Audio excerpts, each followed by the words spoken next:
সামনে আমার একটা সন্তানের কসম। আসলে আমারই কি ভুল, আমি আমার মামির কষ্ট দিয়ে ফেললাম। আমার নিজের গিল্টি ফিলের কারণে আমি চলে আসছি। মানুষ রাগ বসে দেখি তো সবকিছু বলে। আমি আসলে এগুলো কাম্য করতেছি না, কারণ আমি চাই আমার মামার সঠিক বিচার। আমি চাই না আমার কোনো ভুলের কারণে আমার মামার বিচার থেকে বঞ্চিত হোক। আর আমার মামা অনেক কষ্ট পেয়ে মারা গেছে ভাই। কাজ আমার খুবই কষ্ট লাগছে। এগুলো আমি আসলে সারাটা রাত্রে আজকে ঘুমাইতে পারিনি, জানেন, আমি সারাটা রাত্রে আজকে ঘুমাইতে পারিনি। আমি আসলে অনেক বিপর্যস্ত অবস্থায় আছি। আমার মামার মামলাটা নিয়ে আমি এত দৌড়াদৌড়ি করতেছি যেগুলো বলার বাইরে। আমি আসলে মিডিয়ার সামনে কান্না করতে চাই না, মানুষ এগুলো চিন্তাতে হিসাবে নেয়। নিয়ে যাবো, তার ছেলে মেয়ের সাথে সে যাবে, অবশ্যই নিয়ে যাবো তাকে। আসলে নিয়ে যাওয়ার জন্যই। এই ক্ষেত্রে এই বিষয়গুলো নিয়ে আপনারা আর এগুলো নিয়ে কাদা ছড়াছড়ি করেন না, আমরাও করবো না। কারণ আমরা এখন আসলে নিজেরা অনুতপ্ত। কারণ হচ্ছে কি, আসলে বিষয়গুলো আমাদের মধ্যে কাদা ছড়াছড়ি করতে করতে করতে করতে লাস্ট করে আমাদেরই ক্ষতি। যে মানববন্ধনটা হয়েছে, আমি প্রত্যেকটা বিষয় নিয়ে খুবই আপসেট। কারণ আমার ফ্যামিলিতে আমার মা তো অসুস্থ, মামি তো এখানে, তো ওই পরিবারটা সম্পূর্ণ আমার সামলাইতে হয়। তো সুতরাং আমি মানসিকভাবে খুবই আপসেট ছিলাম, যার কারণে দু একটা কথা বের হয়ে গেছে। এখন মানুষ মাত্র তো ভুল হয় না? তো মামিও ওই জিনিসটা দেখে সেও তার নিজের রাগের জায়গা থেকে এগুলো বলছে, আমিও আমার রাগের জায়গা থেকে বলছি।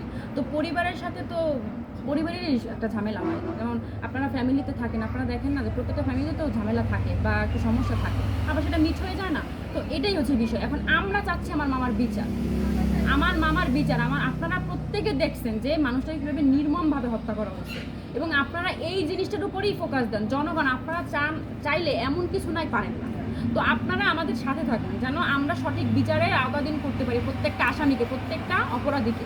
এবং তারা যে 8জন আসামি যে এখনও পলাতক, তাদের কিন্তু এখন আমরা ভয়ভীতি পাচ্ছি, এবং এই ভয়ভীতির কারণে আমি কিন্তু আসলে মানসিকভাবে খুবই বিপর্যস্ত হয়ে আছি। কারণ আমার ভিতরে একটা ভয় কাজ করতেছে যে আসলে এই মানুষগুলো সব আমার উপরে খেপা, কারণ আমি তো এই বিষয়টা নিয়ে ডিল করতেছি। তো এই জন্য প্রত্যেকটা আসামি কিন্তু আমার উপরে মানে ওদের ব্লেম আমার উপরে, আমারই ওরা সরাই দিতে চাচ্ছে, আমার উপরে হুমকি আসতে চাচ্ছে। সেই বিষয় থেকে তো আমি একটু আপসেট থাকবোই, জানেন আপনারা, মানসিকভাবে আমি বিপর্যস্ত।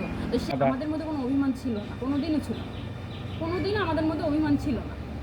যে অভিমান যদি থাকতো তাহলে তো আমি এখানে আসতাম না, আমার আসার সাহস থাকতো যে আর আমি যেমন ওই জায়গায় গেলে আর আমরা অপমান করবো, আমি এই করবো ওই করবো। আমি তো সেটা আমার তো ভিতরে সাহস আছে যে তাদের সাথে আমার ওরকম কিচ্ছু হয়নি, যার জন্য আমি তাদের বাসায় যাইতে পারবো না। আমি নির্ভয় আমি এখানে চলে আসতে পারছি, কারণ তাদের সাথে তেমন কিছুই হয়। এখন সে যেহেতু কান্না করছে, আমি বললাম না যে সে আমার মায়ের মতো। আমার মামাকে যেহেতু আমি এত ভালোবাসি, তাহলে আমার মামির অবশ্যই আমি আমার মামির অনেক ভালোবাসি। সুতরাং তার চোখের পানি তো আমার সহ্য হয়নি, আমার খুবই কষ্ট লাগছে।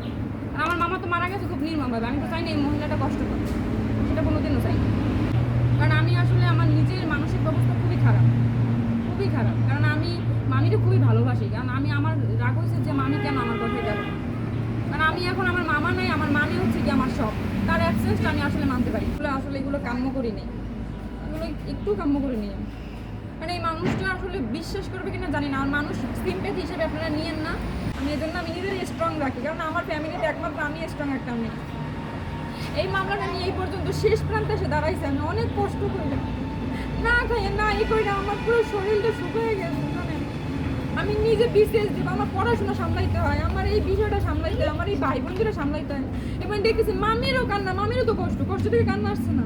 আমি এগুলো চাই না যে আমার ভুলের কারণে আমার মামার বিচার থেকে বঞ্চিত হোক। আমার মামা অন্তত আমার উপরে ভরসা করে আছে যে আমার ভাগ্নে আমার বিচারটা করবে, মা বিচারের দাঁড় করা ওতে দাঁড়া করাইবে। আমার জানেন কি হয়, আমি সেটা মায়া করি না, আমি মায়া করি না। আমার কি হয়, কারণ আমার মামার অনেক নির্মমভাবে মানছে। আপনারা বিষয়গুলোকে নেগেটিভভাবে নিয়েন না। আপনাদের কাছে একটাই অনুরোধ, লোভী বললেন না মানুষকে। আরে লোভ দিয়ে কি মানুষ টাকা পয়সা দিয়ে কি করে? কবরে কি টাকা পয়সা নিয়ে যায় না। আমার মামার এত নির্মমভাবে মারছে, মানুষ রাস্তায় দেখছে কিন্তু কেউ ধরে নাই। আমার মামার কি টাকা পয়সা কম ছিল, কিন্তু রাস্তায় আমার মামার গায়ে কোনো জামা কাপড় ছিল না, টাকা পয়সা কিচ্ছু না। আপনাদের কাছে অনুরোধ, আপনারা এটা নিয়ে আর কথা ছড়াছড়ি করেন না।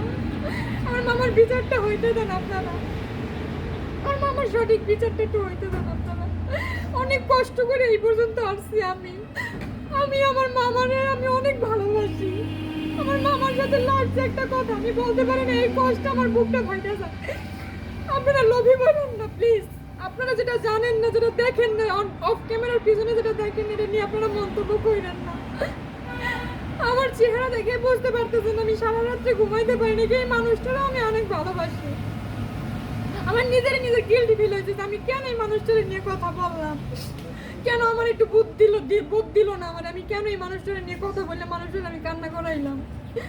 এইগুলো আসলে আমার এগুলো আমার আর ভালো লাগতেছে না ভাই। আপনাদের কাছে আমার হাত জোর করে আমি মাপ চাইতেছি, আমি হাত জোর করে বলতেছি আপনারা আমার মামার বিচারটা পাইয়ে দেন। ওই মানুষটা কোনো অপরাধ করে নাই, ওই মানুষটার জন্য আপনারা দোয়া করেন, এই মানুষটার জন্য সঠিক বিচার হয়, এই জন্য আপনারা আমাদের পাশে থাকেন, আর কিচ্ছু না।